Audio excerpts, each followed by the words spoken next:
그래서 여러분들이 에스겔을 읽고 있는데 에스겔이 어떠세요, 좀?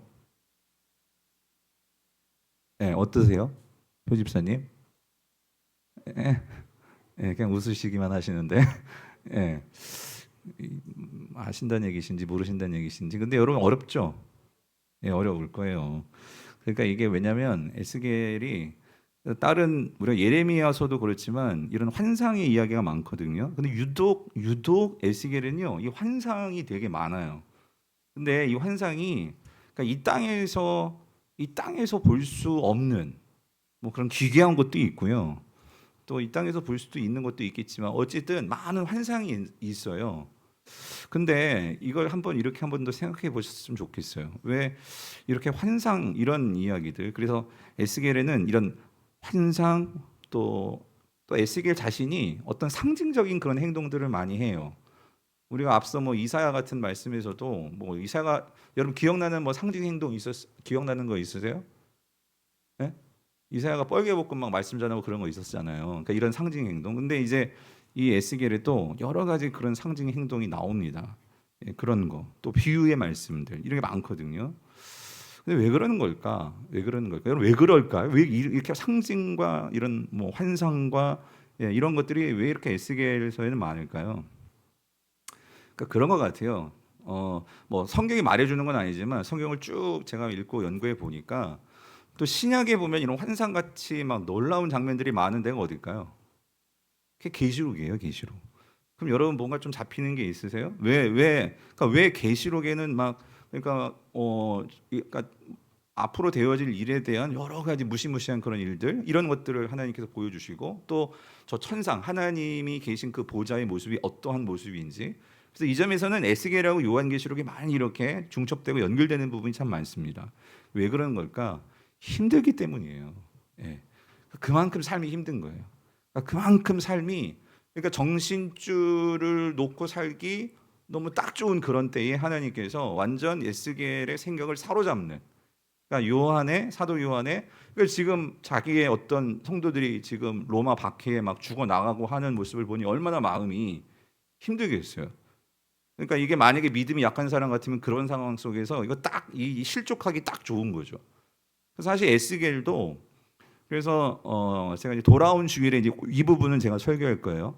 그러니까 에스겔도 하나님의 많은 선지자들 중에 진짜 이 절망에 그냥 확 사로잡혀서 어쩌면 그의 인생이 그냥 주저앉아가지고 예, 그냥 이렇게 자포자기하고 원망하고 좌절에 사로잡혀서 그렇게 살다가 죽을 수도 있는 그런 인생을 맞이할 수 있었던 자가 에스겔인데 그 모든 것들을 다 이겨낼 수 있었거든요. 근데 그렇게 이겨낼 수 있었던 이유 중에 한 가지는 저는 그렇게 봐요. 뭐냐면 하나님께서 그런 공고와 이 절망에 사로잡혀 있는 이 에스겔이 그걸 돌파할 수 있도록 하나님께서 놀라운 이 하나님의 모습 그리고 놀라운 그를 완전히 사로잡는 그래가지고 에스겔서를 보면 재밌는 게 뭐냐면은요 하나님께서 그의 머리를 들어가지고 막 어디다 갖다가 옮겨 놓고 막 이런 장면들이 나오거든요.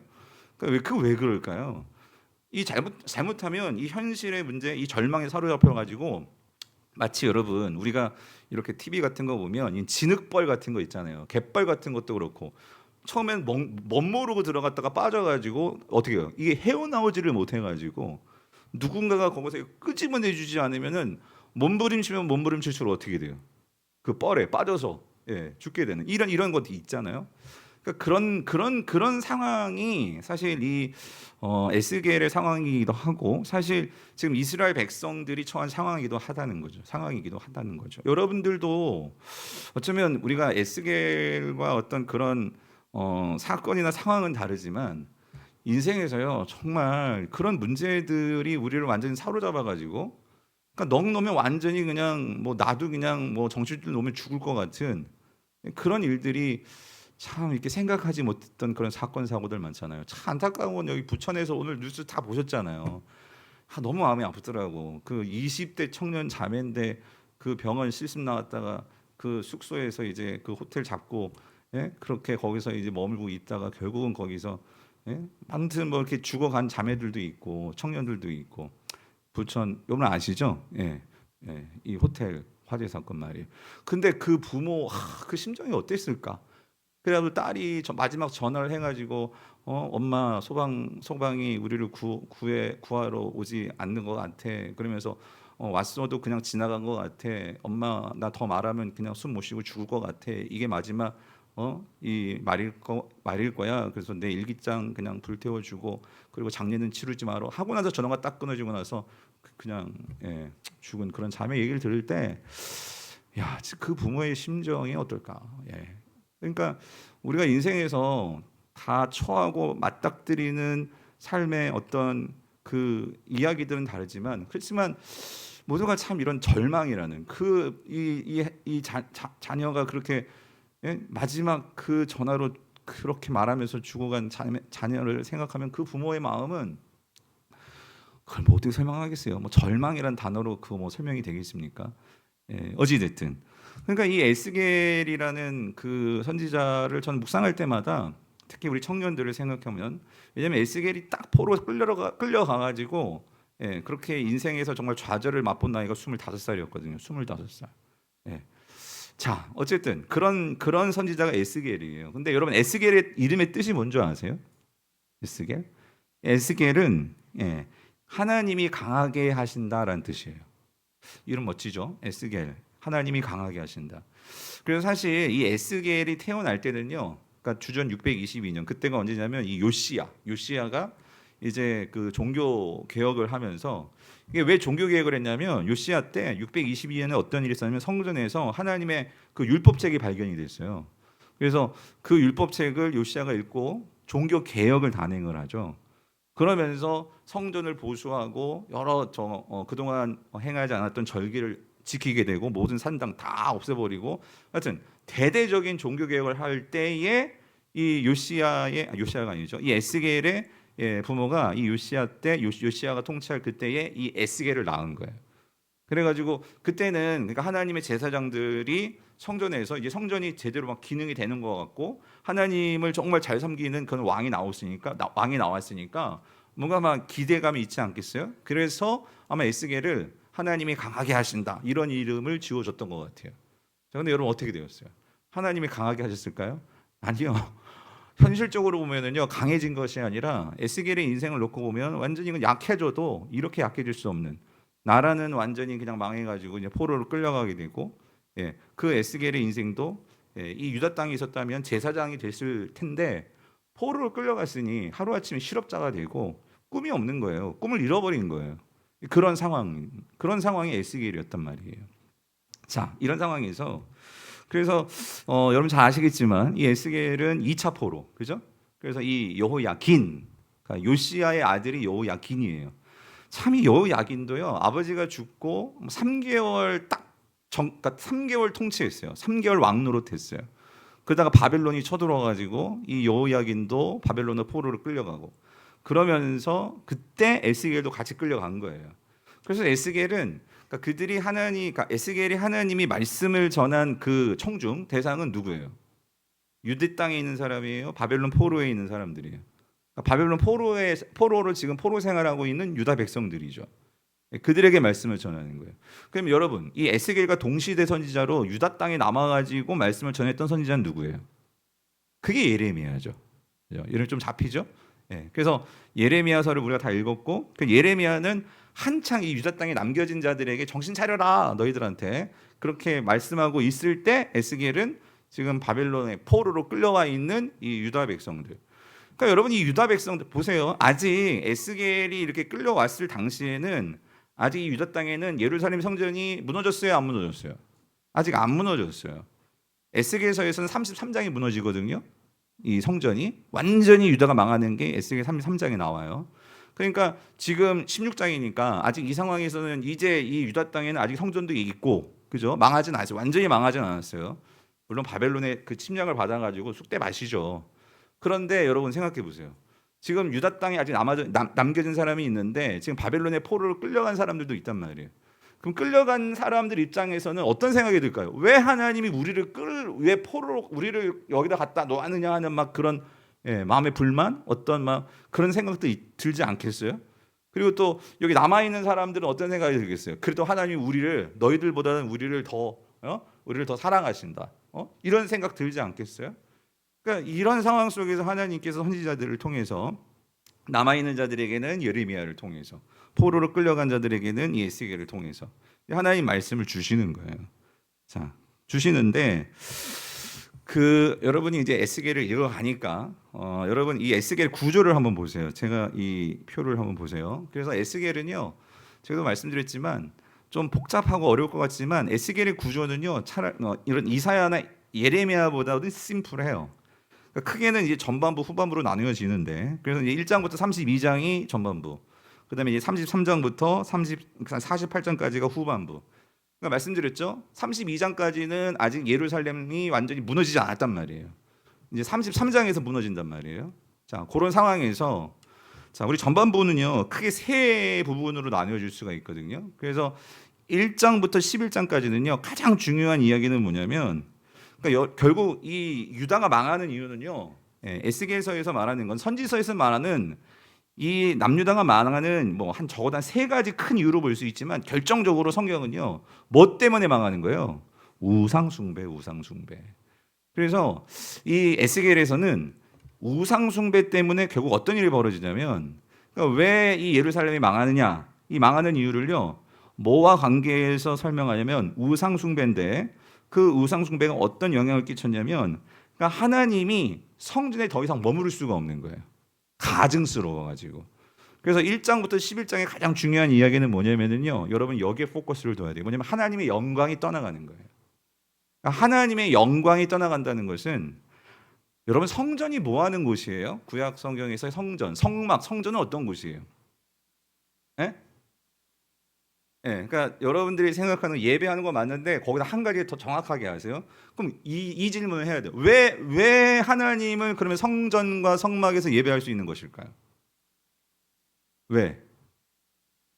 여러분 다른 데서 예배하면 안 돼요? 왜 성전에서 예배하고 성전에서 왜 제사 지내고 해야 돼요? 하나님이 정하셨어요. 내가 성전이 내 집이기 때문에 난 어디에 거하겠다? 성전에 거하겠다라고 정하신 거예요. 그러니까 여러분, 그러니까 하나님은요, 모든 곳에 편재하시는 하나님이시지만, 그러니까 이스라엘 백성들이 보이지 않는 하나님을 어떻게 경험하고 어떻게 그 하나님을 느낄 수 있겠어요? 그러니까 하나님께서 우리의 눈높이에 맞추셔가지고 내가 어디에 거할 거냐면 이 성전에 거할 거다. 그러니까 너희들이 나를 만나려면 성전에 나와. 왜냐면 거기에 뭐가 충만하게 뭐가 임하시니까, 하나님의 영광이. 다른 말로 하면 하나님의 임재가. 예. 그런데 지금 성전이요, 어떻게 돼 버렸냐면 완전 성전이 무슨 귀신 딴지 같이 무슨 막 우상 딴지가 쭉 막 그냥 있고, 그러니까 이게 완전히 성전이 변질돼 버렸어요. 그러니까 하나님이 거기에 있을 수가 없는 거예요. 그래서 1장에서 11장까지는 이 하나님이 성전을 떠나시는 이야기가 나와요. 그러면서 이제 12장에서 24장은, 그러니까 결국 하나님께서 이렇게 떠나시는 그 이유가 뭐냐면 너희들이 우상숭배 때문이고, 결국 우상숭배는 뭐와 관련돼 있냐면, 뭐를 어기는 거냐면 하나님과의 언약을 깨뜨리는 거예요. 쉽게 말해서 여러분 우상숭배는, 그래서 여러분 이렇게 연결이 돼요. 성경에서 우상숭배를 뭐에 비유하냐면요, 뭐에 비유하죠? 영적 간음. 그러니까 하나님하고 이스라엘 백성들이 결혼을 했단 말이에요. 근데 이 이스라엘이 바람이 피는 거예요, 바람을. 근데 한두 번 폈어요. 한 번 펴도 주님이 어떻게 해요? 데리고 오고 다시 용서해 주고. 이런 메시지를 선포하는 게 호세아잖아요, 호세아. 그죠? 바람난 그 고매를 집 나가면 이 호세아가 가서 잡아오고 데려오고, 그런데도 정신 못 차려 가지고 딴 남자 나타나면 또 가고 이게 이스라엘이었단 말이에요. 죄송합니다. 여러분 만약에 여러분 결혼했는데 이런 남편, 이런 아내 있으면 여러분 결혼 생활 하고 싶겠어요? 근데 하나님은 그럼에도 불구하고 버리지 않고 그를 다시 불러온단 말이에요. 그러니까 이게 하나님인데, 자, 그러니까 이 하나님과의 이 결혼 언약, 비유로, 그러니까 이 언약이라는 거는 그 둘 사이의 관계는 어떤 것도 개입할 수 없는 이 독점적인 그런 계약이 언약이란 말이에요, 언약. 하나님과 이스라엘이, 나는 너희 하나님이 될 거고 너는 나의 백성이 될 거고, 어떤 누구도 이걸 깨뜨릴 수 없어. 근데 누가 깨뜨렸다고요? 이스라엘이 스스로 깨뜨려 버리는 거예요. 예. 그런 이 언약의 배반, 그 모습을 여러 가지 비유를 들어 가지고 하나님께서 이제 14장에서 24장까지는 그 이야기를 해요. 그리고 나서 이제 25장에서 32장은 이사야도 그렇고 예레미야도 그렇고 이렇게 대선지 속에는 선지서 속에는 뭐가 있냐면요. 그러니까 유다가 망할 때, 그러니까 이스라엘이 망할 때 이스라엘만 망하는 게 아니라 그 주변 국가들도 다 망해요. 예. 근데 여기 중요한 의미가 있는데 왜 그러냐면 결국 여러분 이겁니다. 이 세상은요. 결국 하나님께서 이스라엘을 선택하시고 특별히 이제 에스겔 상황에서 이 남유다 예루살렘 성전이 있는 이 유다를 선택하셨는데 그 유다를 선택하신 이유는 하나님은요. 이 하나님 백성들을 통해서 궁극적으로 하나님의 구원이 누구에게 흘러가는 거예요. 열방에게 이방인들에게 흘러가야 되는 거예요. 근데 결국 이 이스라엘이 망한다는 것은요. 결국 이스라엘이 망하면 결국 이 세상에 소망이 없는 거예요. 모든 나라들도 결국 어떻게 되는 거예요? 망하게 되는 거예요. 그런 맥락 속에서 선지서는 여러 열방들의 망하는 이야기들이 담겨 있어요. 대선지서 속에는. 그래서 그 이야기가 이제 25장에서 32장에 들어가 있는 거죠. 그리고 나서 이제 후반부는 뭐냐면요. 이 후반부는 그럼에도 불구하고 하나님께서 이렇게 정말 가증스럽고 이렇게 불륜을 행하는 이러한 이스라엘 하나님 백성들을 향해서 하나님은요. 구원의 길을 열어 놓으셨다 그 소리예요. 왜냐하면 하나님은 이 땅 가운데 하나님 나라를 세우는 그 하나님의 꿈, 그 비전을 하나님은 버릴 수가 없는 거고 왜 그러냐면 하나님은요. 어떤 하나님이에요? 하나님 말씀하신 약속에 대해서는 그 약속을 반드시 지키시는 어떤 하나님? 신실하신 하나님. 아멘이십니까? 여러분 우리가 이거를 믿어야 돼. 이거를. 그러니까 우리가 이 성경을 보면서 이런 여러분 에스겔서의 구조 뭐 여러분이 뭐 신학 지금 뭐 시험 치를 것도 아니고 우리가 이런 구조를 왜 보는 거냐면은요. 이사야도 그렇고 예레미야도 그렇고 이런 구조를 보면 구조 속에서요. 항상 선지서의 구조 속에는 하나님의 심판이 있으면 꼭 뭐가 따라 나와요? 회복이 따라 나와요. 구원이 따라 나와요. 그러면 여러분 이 구원을 보면서 무엇을 여러분들을 읽어내십니까? 뭐냐면 하나님은요. 하나님의 이 언약을요. 반드시 언약을 뭐 하시려고 하는 지키시려고 하는 하나님의 그 신실하심이 있다 그 소리입니다. 그러면 여러분이 이거를 정말로 믿는다면 여러분의 삶 속에서 우리는요. 그래서 우리가 뭘 알아야 되냐면 하나님의 약속의 말씀을 분명히 아는 게 중요해요. 그래서 그 약속의 말씀을 붙들고 여러분 속지 말아야 돼요. 사단은요. 그러니까 우리의 눈으로 여러분이 결혼 생활이 됐건 뭐 경제 생활이 됐건 건강이 됐건 그러니까 우리의 모든 삶을 막 흔들어 놔요. 그러면 그 상황 속에서 우리의 감정은요. 거기에 널뛰어요. 그러니까 우리의 감정과 생각이 이 신실하신 하나님을 믿고 우리의 감정과 생각이 그 약속에 붙들어 가지고 지금 상황은 완전히 지금 이제 포로로 끌려갔고 완전히 그냥 두쪽 날 것 같고 그런 상황으로 보여도 우리의 생각과 우리의 감정과 우리의 모든 것이 성경이 증언해 주는 대로 약속에 신실하신 하나님이라는 분명한 이 믿음을 가지고 여러분의 삶 속에 그 신실하신 하나님을 가지고 와서 내 삶을 놓고 그 하나님께 간구하고 믿고 구하고 그거를 통과해 나가야지 이거 없이 그냥 무방비 상태로 그냥 내게 들이닥치는 이런 삶의 문제와 삶의 형편과 삶의 모습에 그냥 나를 노출해 버리면 다 깨집니다, 여러분. 다 깨지는 거예요. 흔들리게 되고. 그러니까 뭐 쉽게 여러분 뭐 이혼하고 쉽게 인생 포기하고 그냥 쾌락에 빠지게 되고 뭐 이렇게 되는 거잖아요. 예. 그래서 여러분 보십시오. 그래서 하나님께서요 이제 33장에서부터 뭘 보여주냐면요 이게 이사야 때도 그렇고 예레미야 때도 그렇고 에스겔 때도 그렇고 뭐냐면 하나님은요 언약을 다시 체결하십니다. 언약을. 그래서 우리가 예레미야 31장 맞죠? 33장 31장 31절. 예. 거기도 보면 하나님께서 새 언약이라는 예레미야 여러분 기억나시죠? 내가 새 언약을 맺겠다. 예, 그 약속을 하신단 말이에요. 31장 31절에서. 그래서 그 새 언약이 여기 에스겔에서도 나와요. 그래서 하나님께서 이제 새 언약을 맺으시는데 이 언약을 통해서 이제 에스겔에서는요. 그 언약을 통해서 하나님께서 이렇게 완전히 망가진 우상에 사로잡혔던 이 이스라엘 백성들을 어떻게 변화시키는지를 구체적으로 이제 에스겔은 그거를 보여줘요. 근데 그게 이제 오늘 우리가 볼 하나님의 영적 심장 이식 수술이 나와요. 이건 제가 이제 비유로 말씀드리는 거고 하나님께서 우리 안에요 새 마음을 넣어주세요. 근데 이 마음이라는 뜻이 이 히브리어 레브라는 뜻이 심장이라는 뜻이에요. 심장. 우리 안에 새로운 심장을 넣어주신다고요. 그러니까 우리가 심장이 완전히 그냥 썩어가지고 완전히 막 심장이 막 망가져가지고 우리가 숨도 제대로 못 쉬어. 예? 하여튼 너무 막 이게 막 심장이 약하니까. 그럼 어떻게 살아요? 어떻게 해야 돼요? 이식 받아야 돼요, 여러분.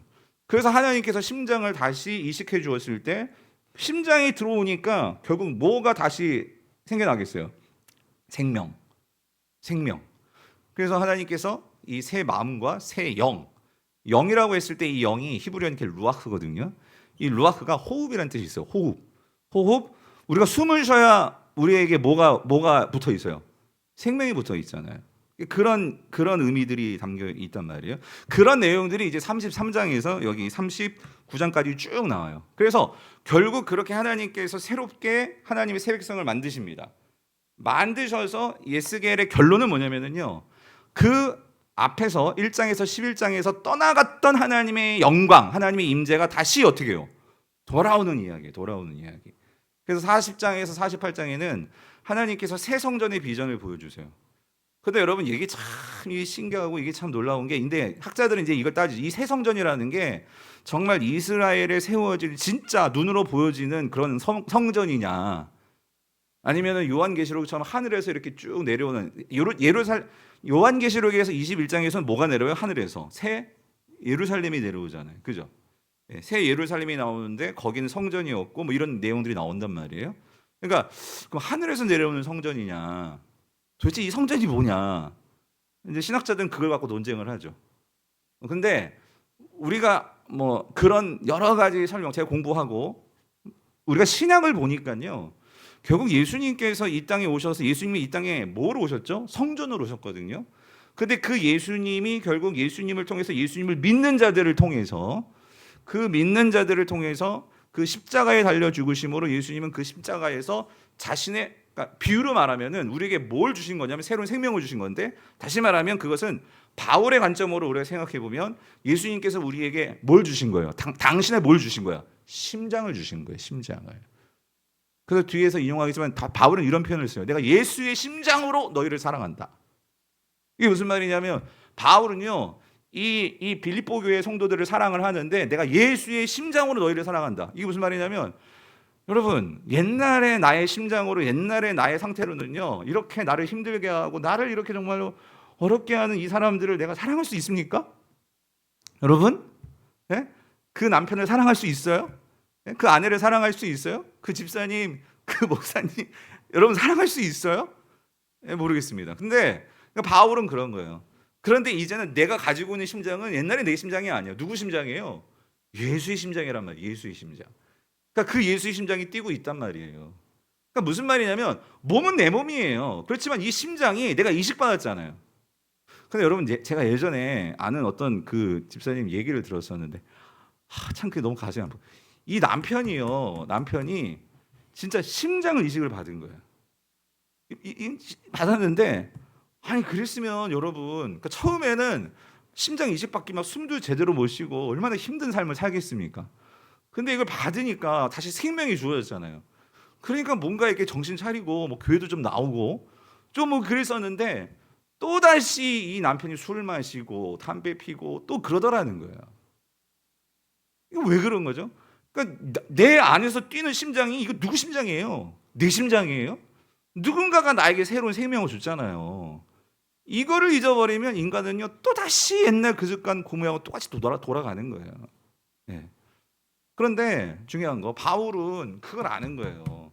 나에게 심겨진 이 예수의 심장이 어떤 심장인지 아니까, 네, 그 심장을 가지고 내가 어떤 삶을 살아야 하는지 아니까. 왜 그러냐면 여러분 생각해보세요. 바울은요, 그 다메섹 도상에서 예수 그리스도 만나기 전에는요, 진짜 인생은요, 예수 믿는 사람들 다 잡아 죽이려고 하고 완전히 딴 방향으로 딴 세상의 삶을 살았던 사람이잖아요. 근데 하나님께서 그런 나를, 만약에 생각해보세요 여러분, 하나님을, 예수님을 그렇게 핍박하고 그런 자기를 생각하면 이건 완전히, 만약 세상의 법정에 있으면 사형감이에요. 사형감. 그런데 그런 나를 어떻게 하셨어요?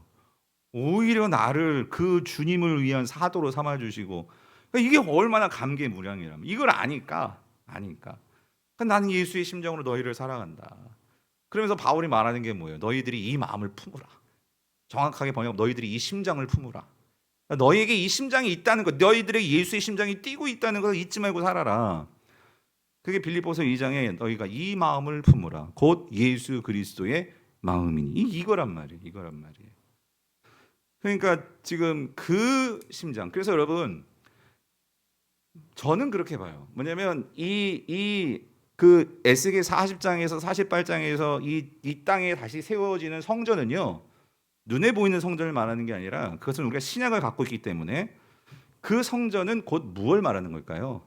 새 마음과 성령이 거하시는 이 땅의 교회입니다. 교회. 그렇다면 그 교회는 누구예요? 여러분들이에요. 여러분들. 저예요. 저. 우리가 새로운 성전이 되었단 말이에요. 바울은 고린도전서 3장 6장에서 분명히 말하잖아요. 너희 몸은 누가 거하는 거룩한 성전이라고요? 하나님이 영이 거하시는 거룩한 성전인 것을 너희가 알지 못하느냐라고 말하면서 사도 바울이 말하잖아요. 그 맥락. 여러분 이게 에스겔이에요. 이게 에스겔서. 그래서 여러분들 이제 에스겔을 쭉 읽어 나가면서 요 구도. 그래서 에스겔의 구도가 복잡한 것 같지만 간단한 건 뭐냐면요. 그러니까 보세요. 1장과 11장부터 이제 40장, 48장이 이게 같이 맥을 이루어요. 그죠? 하나님이 떠났던 영광이 돌아오는 거예요. 그다음에 12장부터 24장에서는 이들이 언약을 깼어.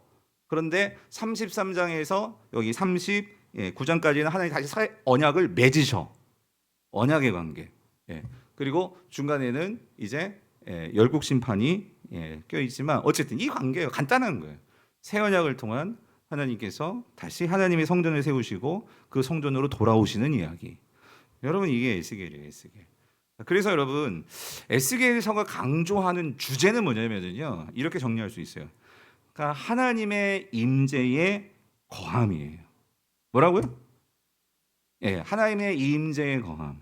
그래서 여러분 성경에서요. 에스겔서는 또 우리가 1장을 보면 1장은 제가 주일날 설교하겠지만 하나님의 영광스러운 보좌를 보는데 그 영광스러운 보좌에서 에스겔이 이런 표현을 써요. 그 영광스러운 보좌에 계신 이를 사람의 형상을 가진 이로 이렇게 표현을 해요. 사람의 형상을 가진 이 그가 보좌에 있는 것으로 이렇게 표현을 해요. 근데 왜 하나님을 사람의 형상이라고 표현했을까? 왜 그러냐면 이걸 다시 뒤집어 보면 우리 사람은요. 여러분 우리는요. 누구의 형상을 가졌죠? 하나님의 형상을 가진 거예요. 그럼 하나님의 입장에서 보면 하나님은 누구의 형상을 또 가졌다고 볼 수 있는 거예요? 사람의 형상. 물론 하나님을 사람으로 딱 말할 수는 없지만 그렇지만 우리가 오늘 이 사람의 형상, 즉 오늘 우리가 가지고 있는 이 형상이라는 것이 결국 하나님으로부터 온 거예요. 아멘이십니까? 무슨 말이냐면 저와 여러분들에게 하나님의 형상이 우리에게 있다 그 소리예요. 믿으십니까? 성경에 말하니까 믿어야죠. 창세기 1장에서 그렇게 말씀하셨잖아요. 우리가 우리의 모양을 따라 우리의 형상대로 뭘 만들고? 사람을 만들고. 그렇잖아요? 그래서 하나님께서 저와 여러분들이 그 하나님을 닮은 존재로, 그러니까 하나님과 관계할 수 있는 존재로. 그러니까 우리는 대단한 존재죠. 하나님과 영적으로 뿐만 아니라 하나님과 뭔가 같은, 우리가 우리가 하나님인 것은 아니죠. 하지만 하나님과 공유할 수 있는 그런 하나님의 어떤 속성들을 갖고 있단 말이에요. 그런데 가장 중요한 속성이 뭐냐면 여러분 이건 창세기가 말해주는 가장 중요한 속성, 하나님을 닮은 속성, 그건 뭐죠? 다스리는 존재예요. 여러분 다스리는 존재예요. 근데 여러분 이거예요. 우리가 그런 하나님의 형상을 가진 존재인데 그런 하나님과 같은 하나님처럼 다스릴 수 있는 존재인데 우리가 하나님을 섬기지 않고 우리가 우상을 섬긴다. 이게 왜 문제가 되는 거죠? 여러분 이거예요. 우상을 섬긴다는 것은 결국 우리가 에스겔서의 관점으로 놓고 보면 우상이라는 것은 그러니까 하나님의 형상을 드러내는 게 사실은 그게 뭐예요? 그게 하나의 어떤 우상의 본질일 수가 있는 거예요.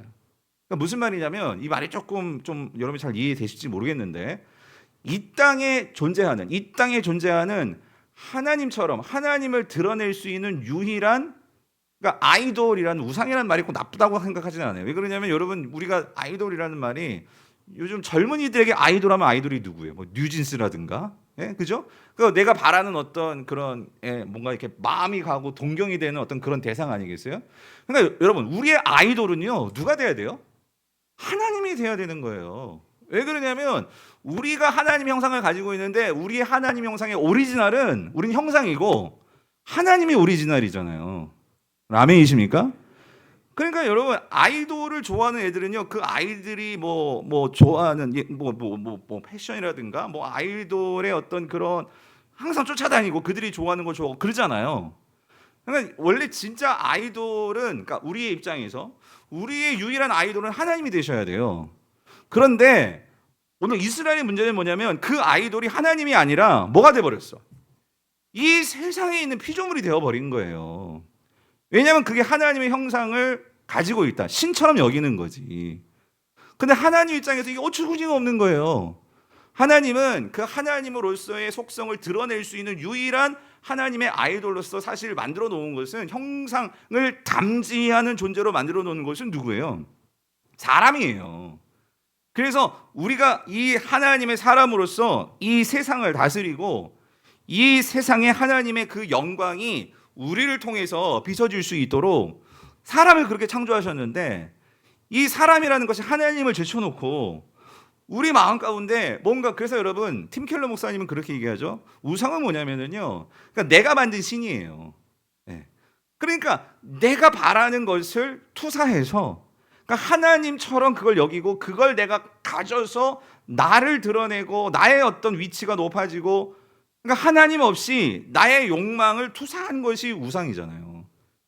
근데 이스라엘 백성들의 문제는 뭐냐면 이렇게 하나님은 그 우상 숭배하지 말아라. 너희들은 그러한 우상에 사로잡혀서 살아갈 자들이 아닌데 그런데 하나님은 아시는 거예요. 궁극적으로 왜 우상 숭배를 하지 말라고 하냐면 여러분 내가 그 우상을 사랑하고 내가 우상을 섬기고 그 우상을 따라가면 어떤 일이 벌어지냐면요. 어떤 일이 벌어질까요? 우리 인간은요. 내가 예배하고 내가 우상으로 섬기는 그 존재를 결국은 어떻게 되냐면요. 닮아가게 되어 있어요. 무슨 말인지 이해되십니까? 여러분 우리가 하나님을 예배하는 이유는요. 하나님을 정말 예배할 때 우리는 누구를 닮아갈 수 있을까요? 하나님을 닮아갑니다. 여러분 이 영적인 원리를 아셔야 돼요. 그래서 여러분 에스겔에 보면 그런 표현이 나와요. 너희들이 돌 같은 마음이 되었다. 너희들의 마음이 아주 부드러운 마음이 아니라 돌같이 딱딱한 마음이 되어버렸다. 이 말이 어떤 뉘앙스냐면요.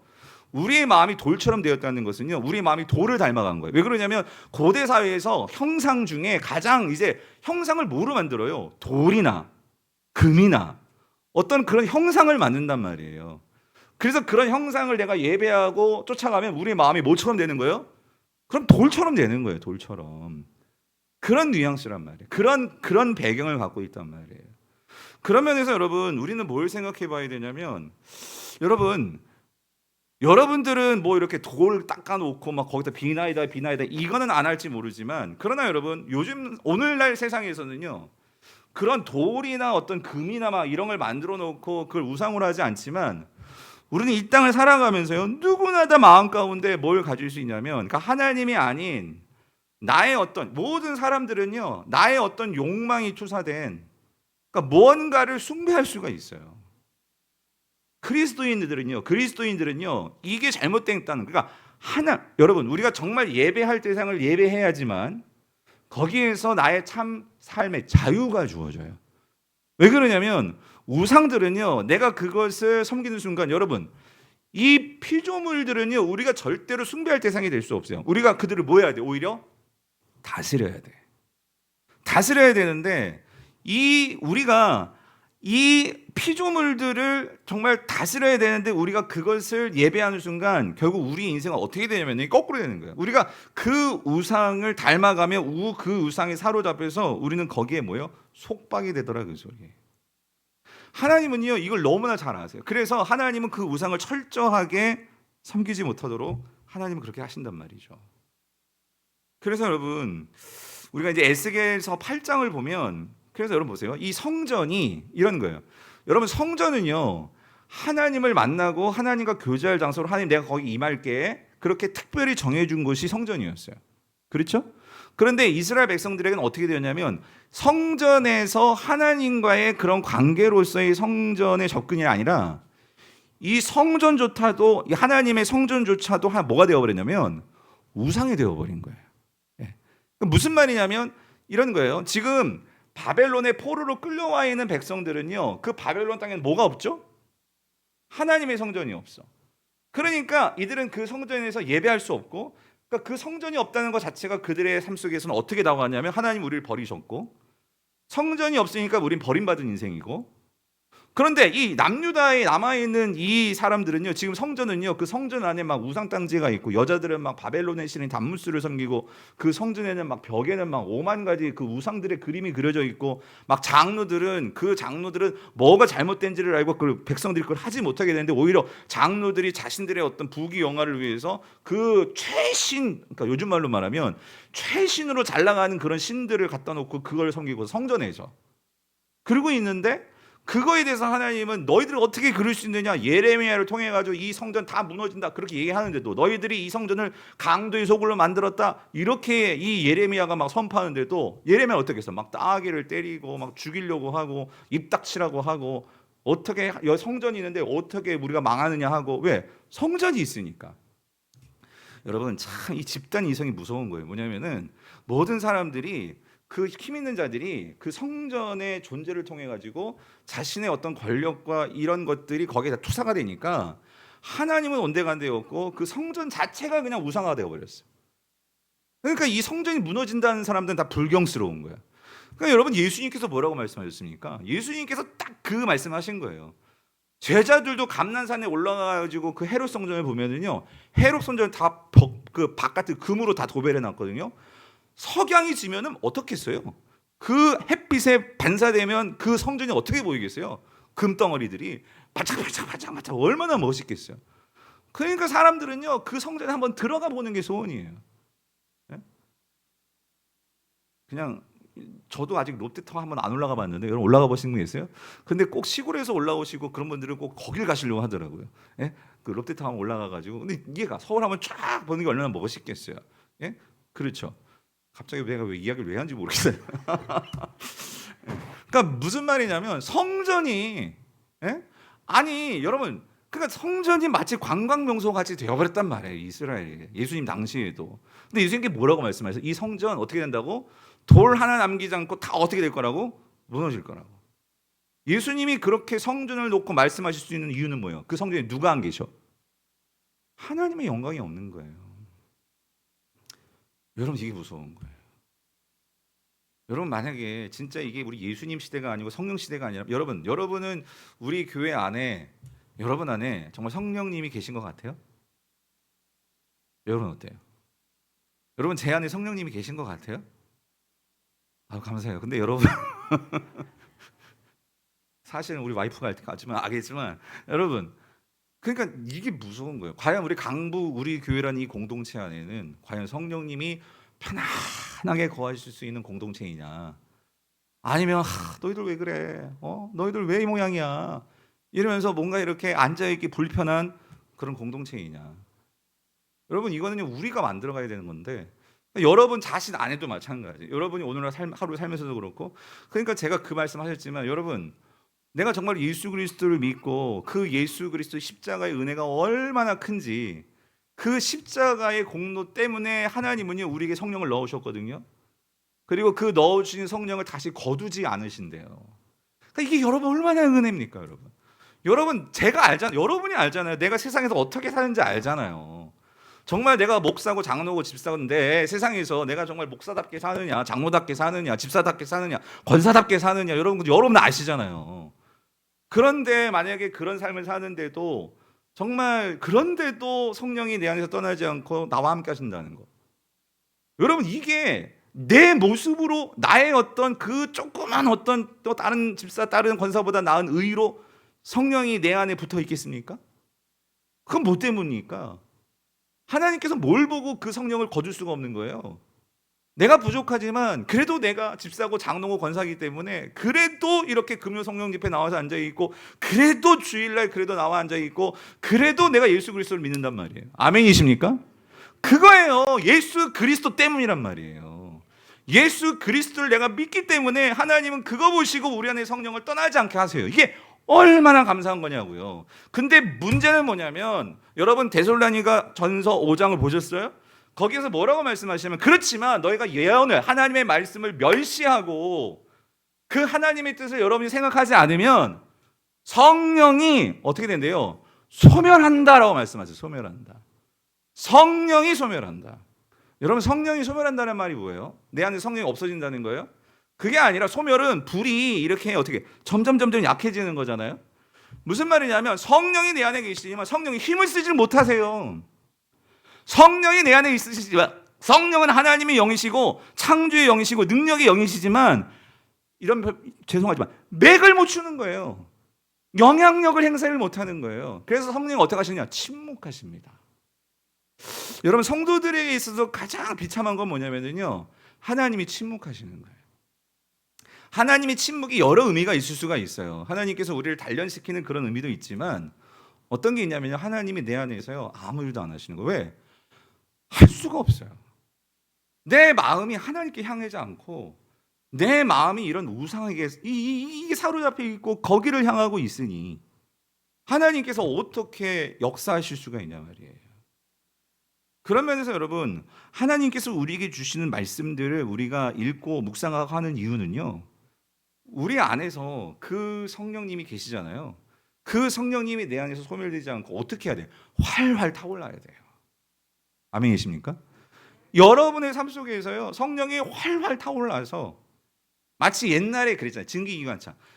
여러분 대단한 거 아니에요? 여러분, 증기기관차가 뭐로 그 엄청난 쇳덩어리 그 기차를 움직이는 거죠? 불을 떼워가지고 물을 막 끓이는 거예요. 쉽게 말하면. 옛날에 우리가 주전자 있잖아요. 주전자. 뭐 여기 주전자 같은 거 불에 이렇게 해가지고, 예? 보글보글 끓으면 그 뚜껑이 막 어떻게 돼? 예? 들썩들썩 하잖아요. 그죠? 어떻게 그러는 거예요? 증기가 그렇게 그 뚜껑을 막 열 정도로. 그러니까 무슨 말이냐면 그 증기기관차 아시잖아요. 그죠? 갑자기 궁금해지네. 여러분 중에 증기기관차 타보신 분 계신가요? 탑권사님 정도 되면 증기기관차 타보셨나? 그래요? 아니에요? 더 앞으로 가야 되나?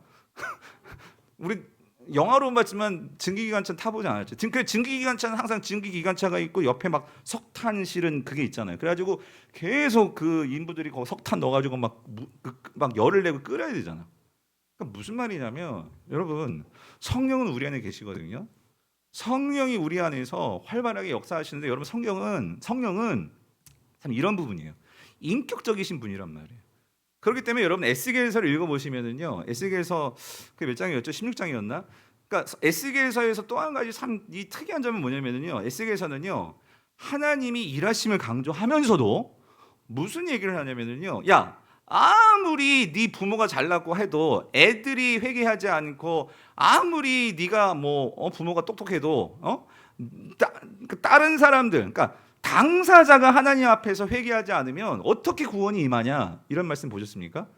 개인의 책임을 되게 강조합니다. 예. 그 부분은 무엇을 말하냐면요, 결국 오늘 우리가 읽은 11장하고 16장도 같이 우리가 생각해 볼 필요가 있는데, 어떤 의미가 있냐면 여러분, 이런 거예요. 하나님께서 역사하시지만 하나님은요, 우리를 그냥 놔두지 않으세요. 우리가 그 하나님의 마음을 알아서 우리도 뭐 해야 돼요? 열심히 석탄을 갖다 부어야 돼요. 예. 무슨 말인지 이해되세요? 석탄을 분다고 해서 구원을 받는 게 아니고요, 석탄을 붓는 게 아니라 증기기관차가 있어야지만 그 증기기관차는 달려갈 수 있는 거예요. 석탄이 아무리 많아도요, 증기기관차가 없으면은 그 기차는 움직이지를 않는 거예요. 증기기관차로서 우리에게 역사하시는 것은 하나님이십니다. 아멘이십니까? 그런데 그 하나님과 함께 우리가 어떻게 해야 돼요? 그 하나님을 신뢰함으로 그 하나님의 말씀을 우리가 붙들고 우리가 석탄을 넣어서 함께 주님과 함께 어떻게 해요? 이 증기기관차가 움직이도록. 여러분, 그래서 오늘 이 자리에 나오신 거잖아요. 하나님 말씀 붙들고 이제 그 말씀을 가지고 여러분들이 뭐 하실 거예요? 기도하실 거잖아요. 그 기도와 말씀과 함께 여러분이 삶 속에 나와가지고, 아무리 내 삶이 지금 힘들고 완전히 내가 지금 포로에 사로잡힌 자라 할지라도 거기에 사로잡혀, 아이고 난 사로잡혔네, 나는 끝났네, 이게 아니라 하나님의 영광이 나를 통해서 다시 일어날 것을 소망하고 믿고 확신함으로, 그래서 여러분들이 오늘 이 금요성령 받은 은혜를 가지고 여러분의 가정을 가서 선포하고, 그리고 그 믿음을 가지고 바뀔 것을 믿고, 그렇게 바뀐 생각으로 여러분의 남편과 자녀들과 세상을 바라보면서 그렇게 사는 거죠. 아멘이십니까? 그렇게 살 때 우리가 살아나는 거예요. 하나님의 역사가 일어난다, 그 소리입니다. 그래서 오늘 본문에서요, 여러분, 오늘 본문으로 돌아오면 가장 중요한 본문이, 오늘 본문에서 다 넘어가고 이 말씀 19절 20절 다시 한번 볼게요. 같이 한번 읽어보겠습니다. 19절 20절 같이 읽어봅시다. 시작. 내가 그들에게 한 마음을 주고 그 속에 새 영을 주며 그 몸에서 어떻게 해요? 돌 같은 마음을 제거하고 살처럼 부드러운 마음을 주어 내 율례를 따르며 내 규례를 지켜 행하게 하리니 그들은 내 백성이 되고 나는 그들의 뭐예요? 하나님이 되리라. 이게 무슨 말이에요? 여기서 아까 말씀드렸죠. 그들에게 한 마음을 주고 그랬어요. 그래서 이게요, 이 한 마음이 이게 one heart, 그러니까 하나의 마음이냐, 이게 무슨 마음이냐? 근데 영어 성경에는 이게 그러니까 undivided 이렇게 또 번역도 한 게 있어요. undivided 이게 무슨 말이냐면 나눠지지 않은 마음. 여러분, 그래서 이걸 새 번역은 이렇게 번역을 했어요. 일치된 마음. 그러니까 무슨 말이냐면 여러분 이거예요. 우리의 마음은요, 자꾸만, 그러니까 예전에 우리의 마음은요, 어떻게 자꾸, 그러니까 이스라엘의 상태를 보여주는 거예요. 이스라엘은요, 아니 어떻게 하나님의 성전에서 우상도 섬기고 하나님도 섬기고 이거 어떻게 이룰 수가 있는 거예요? 이게 왜 그러냐면 마음이 어떻게 되는 거야? 나누어져 있는 거야. 네? 하나님을 향해서 이게 한 마음으로 가야 되는데 이게 자꾸만 나누어진단 말이에요. 네? 그래서 하나님께서 아예 어떻게 했느냐, 그 마음을 빼버리고 내가 한 마음을 다시 넣어주겠다 그 소리예요. 그러니까 이게 이사야의 버전을 말하면 이게 새 창조거든요. 예, 완전히 새롭게 창조하는 거지. 이게 사도 바울의 버전으로 말하면 고린도후서 5장 그 16절인가요? 뭐죠? 새 피조물, 새 피조물이 되게 하겠다. 그죠? 오직 그리스도 안에 있는 자는 뭐예요? 새로운 피조물이니. 그래서 이전 것은 어떻게 해요? 지나갔으니 보라 뭐예요? 새 것이 되었다. 이게 뭐냐면 새 마음을 넣어주는 거예요. 아멘이십니까? 그러니까 여러분 이거예요. 오늘 저와 여러분 이걸 믿으셔야 돼요. 오늘 저와 여러분들은요, 예수 그리스도를 믿는 순간 우리는 심장이 바뀐 사람들이에요. 여러분 아멘이십니까? 그러니까 여러분 우리가 이거를 분명히 믿고, 그러니까 우리에게 심장을 넣어줬다는 것은 이걸 뭐로 설명할 수 있겠어요? 그것은 하나님께서 그만큼 저와 여러분들을 어떻게 생각하시는 거예요? 소중하게 생각하시는 거예요. 네? 근데 사단은요, 우리를요, 어떻게 자꾸 평가를 해요? 여러분, 우상이라는 게 뭐예요? 우상은 우리의 존재로 우리를 보게 하지 만드는 게 아니고요. 사단은요, 자꾸 이 세상에 뭔가를 갖다 붙여가지고 내가 뭘 갖고 있든지, 무슨 내가 뭐 어떤 인정서를 받든지, 시험 성적이 잘 나와야 되든지, 좋은 직장을 다녀야 되든지, 아니면 내 남편 좀 삐까뻔쩍한 뭐 그런 직업을 갖고 있든지, 아니면 뭐 내가 뭐 놀라운 놀랍다는 건 좀 그렇고, 아무튼 그런 뭐 차를 탄다, 하여튼 그래야 뭔가 사람들이 관심을 가져주고, 그렇죠? 이런 게 우상들. 근데 우리가 만약에 거기에 마음이 빠져가지고 나의 존재를 그거에 맞춰가지고 산다면 여러분 삶이 기쁘겠습니까? 그러니까 그게 있는 사람들은 모르겠는데 그게 없으면 그건 완전 루저죠. 완전 내 인생 실패한 거고, 내 남편은 정말 보잘것도 없는 거고, 내 애들은 정말 남의 집 애들은 정말 저렇게 잘 나가고 막 취업도 하고 장가도 하고 애도 낳고 하는데 아직까지도 결혼도 못하고 아직까지도 취업도 못하고, 그러니까 이게 비교되면서 어떻게 되는 거예요? 네? 자꾸 한숨만 나오는 거예요. 근데 여러분, 제가 주일날 말씀드리겠지만 예수 믿는 사람들은요, 새로운 심장을 가졌다는 것은 여러분 그건 완전 삶이 달라지는 거예요. 그 숨을 못 쉬어가지고 병원에서, 예? 어떤 사람들은 맨날 이거 끼고 있고, 어떤 사람들은 신장이 안 좋아가지고 그 일주일에 2-3번씩 가가지고 신장 투석해. 이게 얼마나 힘들고 이게 어려운 삶이에요. 근데 그게 완전히 새롭게 이식을 받아가지고, 또 이식이 문제가 있으면 문제지만 그 이식이 정말 내 몸처럼 착 달라붙어가지고 그래서 새로운 삶을 살 수 있다. 여러분 이거는 상상도 못할, 이건 너무나 감사한 일이겠죠. 오늘 저와 여러분들이 그런 삶을 받았다 그 소리예요. 그래서 그 새 영을 줘서 여기 나오잖아요. 그 몸에서 돌 같은 마음을 제거하고, 이 말은 뭐냐면요, 이전에는요 우상들이 막 그렇게 눈에 보였어. 그런데 예수의 심장이 내 안에서 뛰고 있으니까요 그런 것들이 눈에 안 들어온다 그 소리예요. 그러니까 내가 예전에는요 그런 세상 것들을 가지고 내 마음을 돌 같은 마음으로 만들어버려서 돌을 닮아간다 그 소리예요. 돌 같은 마음이라는 것은 내가 돌을 닮아가는 거예요, 여러분. 그런데 돌을 왜 닮아가? 우린 누구를 닮아야 돼? 살아있는 예수 그리스도를 닮아가야지. 예수의 심장이 뛰니까 그 모습으로 닮아가더라 그 소리예요. 그렇게 될 때 여러분 어떻게 될까? 그래서 그렇게 심장이 새롭게 뛰고 정말 그 마음, 그래서 부드러운 마음이라는 것은 여러분 하나님의 모습, 예수님의 모습, 그러니까 하나님이 나를 그렇게 사랑하셔서 이런 심장을 내어주시고 심장을 넣어주실 때까지 그렇게 나를 공들이시는 주님을 바라보면 여러분 그 주님을 어떻게 표현하겠어요? 여기 이렇게 표현하는 거예요. 그 주님은 어떤 주님이야? 나를 그렇게 품어주시고 안아주시고 하는 정말 이 소프트하고 부드럽고, 예? 그러니까 편안하게 해주시는 그런 하나님이란 말이에요. 예.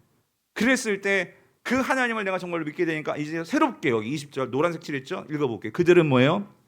내 백성이 되고 나는 그들의 뭐가 돼요? 하나님. 이게 제가 말씀드린 이게 무슨 공식? 반복하시는 거예요. 이게 언약 공식이에요. 성경을 보다 보면 선지에서 이런 표현이 나와요. 그들은 내 백성이 되고 나는 너의 뭐가 된다? 하나님이 되리라. 여러분 잊지 마세요. 이게 무슨 공식? 이게 새 언약이 체결되었다 그 소리예요. 새 언약이 체결되었다. 그래서 이거를 분명히 믿는 바울이 오늘 마지막 이것만 읽고 설교 마칠게요. 갈라디아서 20장 20절. 이게 바로 그거예요. 새로운 심장을 가진 자들의 삶. 뭐예요? 내가 그리스도와 함께 십자가에 못 박혔나니. 이게 무슨 말이냐면요. 이걸 비유로 말하면 내가 수술대에 오른 거예요. 예수님과 함께 십자가는 수술대에 내가 올랐다고요. 그래가지고 예수님이 죽을 때 내가 마취돼가지고 마취가 아니라 나 진짜 죽은 거야. 죽은 거나 다름없어요. 여러분 거기서 심장을 꺼내버리면 죽은 거 아니겠어요? 엄밀히 따지면. 그런데 그런즉 이제는 내가 뭐예요? 사는 것이 아니요 오직 누가 살아? 내 안에 그리스도가 사신다 이 말이 무슨 말이에요? 내 안에 새로운 심장이 들어왔다 그 소리예요. 예수 그리스도께서 당신의 심장을 우리에게 여러분에게 탁탁탁 박아주셨다 그 소리입니다. 그 심장이 들어와서 지금 펄떡펄떡 뛰고 있다. 그래서 바울은 그걸 믿고, 그러니까 여러분 바울은요, 내가 이거 볼 때마다 정말 그래서 여러분 구약 리딩 지저스가 왜 중요하냐면 여러분 구약을 똑바로 잘 읽으셔야 신약이 보여요. 신약이. 바울은 이 에스겔서를요 너무나 잘 알았던 것 같아요. 그래가지고 지금 우리가 읽었던 새 마음, 새 영을 그렇게 해석을 하는 거예요. 그래서 내 안에 그리스도께서 사시는 것이다. 그리스도의 심장이 지금 살고 있는 거예요. 그럼 어떻게 살아야 될까? 그래서 이제 내가 육체 가운데 사는 것은 나를 사랑하사 나를 위하여 자기 자신을 버리신 뭐예요? 하나님의 아들을 믿는 믿음 안에서 사는 것이라. 이게 뭐냐면 지금 내 안에서 뛰고 있는 심장은 내 게 아니에요. 누구 거예요? 예수 그리스도 거예요.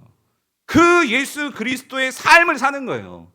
예수 그리스도가 나에게 그 심장을 주시고 하늘나라를 가졌기 때문에 이제 나의 남은 삶은 나는 누구 거예요? 예수님 거예요. 나는 누구의 삶을 사는 거예요? 예수님의 삶을 사는 거예요.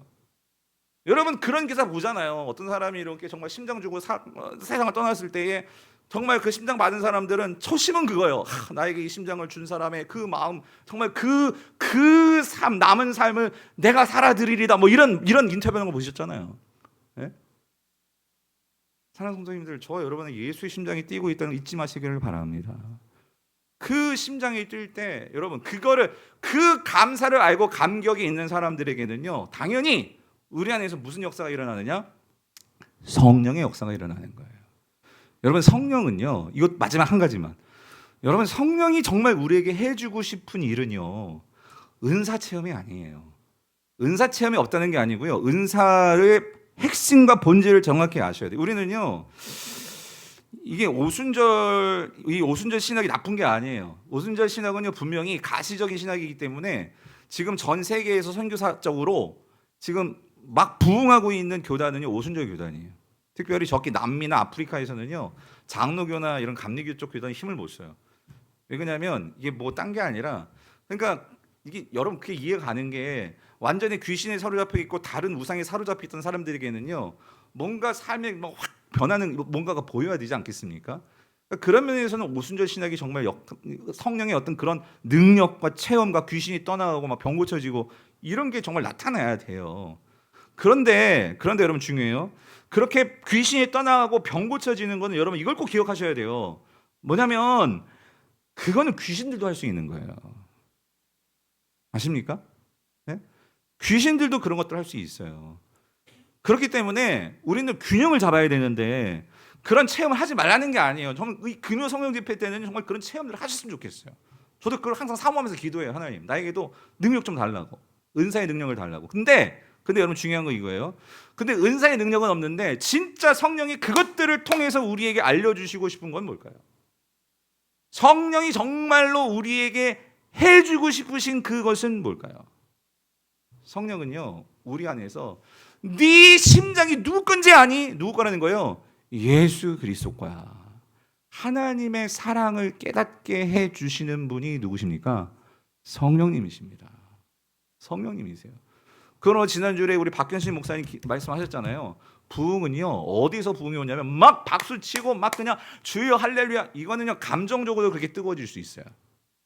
그게 아니라 부흥은요 성령의 역사는요 정말 그 예수 그리스도가 나를 위해서 그 심장을 내주신 하나님의 그 사랑이 얼마나 큰지가 머리로만이 아니라 그것이 내 감정을 울리고 내 온 자아를 완전히 압도하는 그 사랑으로 내가 완전히 사무칠 때, 여러분 그 사람은요 정말 다른 새로운 삶을 살게 되는 거예요. 삶의 변화가 일어나는 거예요. 십자가의 사랑이 깨달아져야 되는 거예요. 바라기는 우리 모든 성도님들이 정말 내 안에 계시는 이 하나님의 사랑이, 그래서 오늘 이 밤 정말 성령님 다시 한번 내 안에 예수 그리스도의 심장이 펄떡이고 있는 것을 깨닫게 하시고 그 하나님의 사랑으로 내 삶을 보게 하시고, 그리고 그 하나님의 사랑으로 내가 완전히 사로잡힌 당해서 주님이 보시는 것을 보게 하시고 주님이 살았던 그 삶을 내가 살게 하여 주시옵소서. 할 때 우리의 삶에 새로운 능력과 변화가 일어날 줄 믿습니다. 이런 은혜가 있게 되기를 축원합니다. 그런 마음으로 주님